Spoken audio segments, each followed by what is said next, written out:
I'm Julian. And I'm Ashley. And today is a very special video because by the time you watch this video, I'll be in ICT, aka reservist, aka serving my country. One thing that you guys been asking is stream setup, and Ashley is a self-proclaimed professional streamer. Don't any else. All jokes aside, I think there's something you can learn from Ashley, which took me pretty long to learn also. I would say I kind of guided you on the right path to learn it quicker. I guess, yes. Yeah. Now I hope I can guide you on the right path. Exactly, to learn exactly. it quicker. So you do you. I'll be packing my stuff. So do that.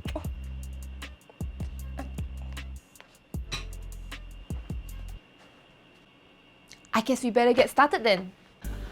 I'll be showing you guys my stream setup here and what it's currently like, and also what my plans are to upgrade the whole setup. It's pretty good, not gonna lie, but I think there are things that can be done to improve it and to make the entire viewing experience a better one for my viewers. So I'll split this run through into two sections. First, I'll be talking about the hardware side, and then later I'll be talking about the software side. First things first, the hardware. Down there. Don't mind the mess. It's Julian's fault. This PC runs on the AMD Ryzen 7 1700X together with the RTX 2070 Super and 16GB of RAM. Specifically for Dota 2, I get about 80 to 100 FPS, a little bit lower if the teamfight is going crazy. If you happen to have a Monkey King out going off in your game with a Phantom Lancer with a Morphling and a Terrorblade, then you also don't have any more frames left lah. But my point is that you do need a good amount of FPS to begin with before you even start streaming, because streaming usually will cause frame drops. Unless you got a super good CPU and GPU combo, then you might not get frame rate drops. This setup is slightly above average, but it can definitely be improved. So let me show you. The Ryzen 7 1700X isn't super old, but I could definitely upgrade it to maybe an i9 10900K or maybe a Ryzen 9 3900X. The GPU, well, obviously I could do with a 30 series GPU, right? Eventually I'll be getting the 3070, maybe new PC build coming soon for Ashley, not for Julian. I think RAM-wise, I think I'm pretty good still. 16 is doable. Yeah, that's it for this part here. We're gonna go up to the rest of the hardware, so follow me up. Okay, next thing is my webcam. Obviously a very big part of streaming, right? Like, your viewers want to see who you are and to interact with you lah. I'm using the Logitech C920 webcam, which is like the ultimate streamer webcam. Everybody uses it because it's so affordable, it's reliable, and it's also very easy to use. While the webcam is a little bit problematic in the sense that it doesn't save your settings if you, let's say, increase the contrast, the color, the pan, the tilt or anything, right? Okay, you can still go into OBS and then you can use filters to actually save that setting for yourself. The one thing that I really want to upgrade it to is to use a camera, a proper camera, together with an Elgato Camlink. So what that does is that instead of using the webcam, right, which plugs in via USB and is limited by the fact that, well, it's not a very good camera, I can actually get a proper compact camera or even a DSLR and use that as my webcam. That's a very big and important upgrade for me because how else would people sim to me? But do note that not all cameras can work with the Camlink. You need to look it up on the instructions and to see if your camera actually is compatible with the Camlink. Alright, so for the mic, right, this is like, to me, probably the most important part of my setup because I do casting and I do voiceovers, so audio quality is something that I really cannot overlook. So that's why I'm using a standalone condenser mic as opposed to just using the mic on my headset. So I'm not saying that you cannot do that, it's just that this is my upgrade and this is what I need for when I'm streaming and when I'm casting or when I'm doing voiceovers. The thing that I really like about this mic is the fact that there is a mute button over here. If, let's say, I want to take a break on stream, or if Julian wants to tell me something weird, I can just press the mute button. Ta-da! Muted. This mic in particular also comes equipped with all the different basic recording patterns: omnidirectional, figure of 8, and cardioid. So I use cardioid only because I want the sound to be coming from the front only of the mic. But if, let's say, maybe I'm doing a podcast with somebody else who is not going to be sitting in front of the mic, I can set it to figure of 8 and it'll pick up the sound on the other side of the mic as well. There's a flexibility for you right there. The only thing that I'm kind of unhappy about with the mic is, look at this stand. It's huge, so she said. So it takes up a lot of space on my desk, and what I really want to do is to get a arm so that I can put it probably mounted on the side of my desk, and then it won't take up all the precious space over here. Another thing that you can also do with regards to voice and audio quality, right, is to use RTX Voice. So RTX Voice is actually this amazing groundbreaking piece of software that will basically cancel out any kind of background noise, meaning things like clapping, keyboard sounds, door opening, closing, cat meowing, The mic won't pick up any of that at all. So for RTX Voice to work, you don't need like a fancy standalone condenser mic. Any old mic will do. But you do need an RTX GPU, of which the minimum requirement is a RTX 2060. I have used RTX Voice before, but I encountered some difficulties when it comes to, let's say, if I'm streaming in game or if I'm singing, and I have to tinker around a little bit to find a sweet spot for that sensitivity. For my monitor here, I'm using the Acer Nitro XZ272. It's a 27-inch Full HD 165MHz 4ms monitor. Because I only have one monitor, what I do is that I actually open Twitch chat on my phone and then I read from there. So that's kind of sad. I don't want to have to do that in the future. So second monitor it is. Okay, so there are two things that I haven't talked about because I don't even have them at all. One, lighting. Okay lah, turn off lah. No.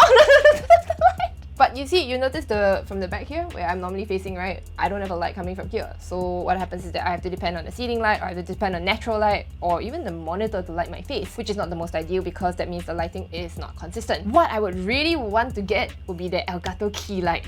So what happens is that it's basically a really fantastic light that you can put behind here, and it's light. It's light. Sorry. Okay, this light is... It's beautiful, okay? It's a thing of beauty. It's light.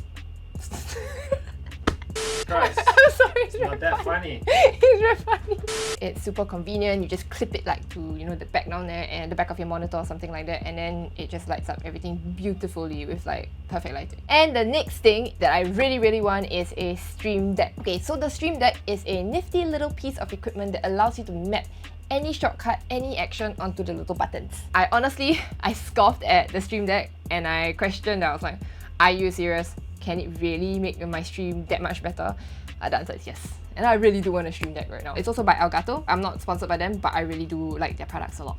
Alright, software time. So you can see I've changed the scene and you can see also it's very messy behind me, but I have a point. There is a point to the messiness here, okay? What I want to try out right now is the NVIDIA Broadcast software. So it's a software that basically uses AI to do things like blur the background. You can also change the background. It's not the best, it's not perfect, but pretty handsome. And also you can just remove the background. Similar to the RTX Voice, this software is also only available for RTX cards. So speaking of RTX Voice, let's give it a shot right here. So I'm going to be talking and I'm going to be clapping my hands, and you know, you can hear both the clap and you hear so you know, you can hear my voice as well. But then after that, when Julian turns RTX Voice on, can you actually hear any of the clapping whatsoever? I don't think you can, right? Okay, so that's the beauty and that's the amazing thing about RTX Voice. You can't hear my clapping at all. Although I'm really clapping really very hard right now, trust me. So to broadcast my stream, I'm actually using OBS together with Stream Elements. That is a common setup, but there are also alternatives like Streamlabs, XSplit, and so on and so forth. It just happens that OBS is the most basic and it's also, I think, the most user-friendly one, and it's also free. I'm not going to go super in-depth into how to set up your scenes and your sources in OBS and all that, but I can show you what it looks like. And I can also show you my overlays. I have different docs open here for the different things that I need in my stream, right? So I have, for example, the most important ones, your scenes, your sources here. And these are my overlays here.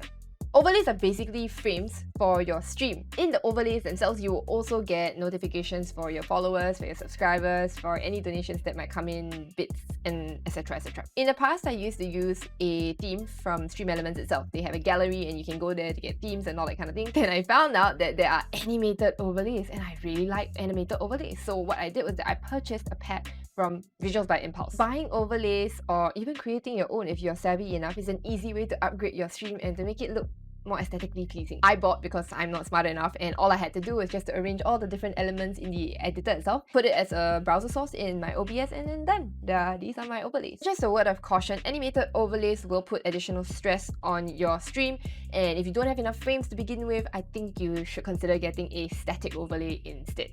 Alright, next up, Twitch panels. You can actually download a lot of these Twitch panels for free, which I did before. But now I'm using the panels from the pack that I purchased from Visuals by Impulse. Panels are important for new viewers to get to know you without having to watch your stream for a long period of time. The common panels that people normally have are About Me, your social media platforms, be it Facebook, Twitter, Instagram, and maybe even a donation tab. so people can give you money. The next thing I'll be talking about is a little bit more subjective and it's a bit dependent on your personal preference.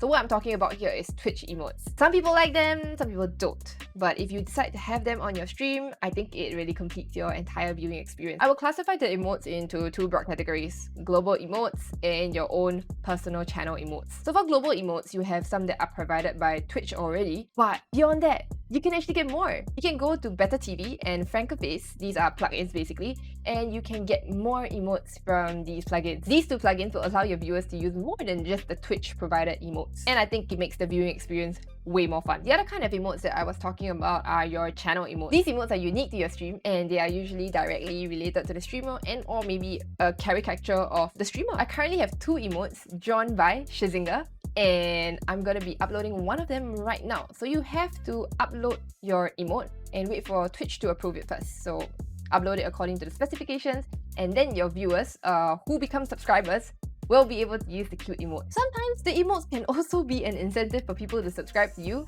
simply because you have cute or funny emotes. And that's it for software. Okay, we've come to the end of my entire setup and all my plans to upgrade the entire setup. One of my main motivations for streaming is actually to provide the viewers with a better experience. I used to think that streaming was just for me and that I was doing it for my benefit and all that, but actually, right, all of these things that I'm doing and I'm upgrading and I'm improving upon, right, it's actually honestly for my viewers, for my subscribers and people who have been supporting me all this while. So I'm very, very grateful to everybody who has come along on this rather impromptu journey, honestly. Regardless, thank you everybody for being there and for also coming on board this YouTube journey with Juliet and I. Like, we cannot be more thankful for all you guys who have been here with us. I think we're done. Did you tell them that you detested streaming back then? I'll clarify. I definitely had a misconception of streaming. I thought it was just all about the sims and all about people paying you money to make you perform on stream. But I think what I've come to realize at the end of the day is that you as a streamer, you create your community. You attract like-minded people. If you're gonna be a nice, non-toxic, friendly, welcoming person, right? Those are the sort of people you attract to your stream. Simple as that. So you're telling me that was a stereotype that you thought was true? I will say actually, it is true for a lot of streamers and a lot of your experiences on Twitch. But for me specifically, that's something that I chose, that I decided that I didn't want to have. So, end of the day, I think my community and the people I've created, the people I've met and the people I've become friends with, 10 people and no regrets whatsoever. Very good. Very good. Yeah. Snail. How's this? I thought you that yesterday. Alright, and we're done.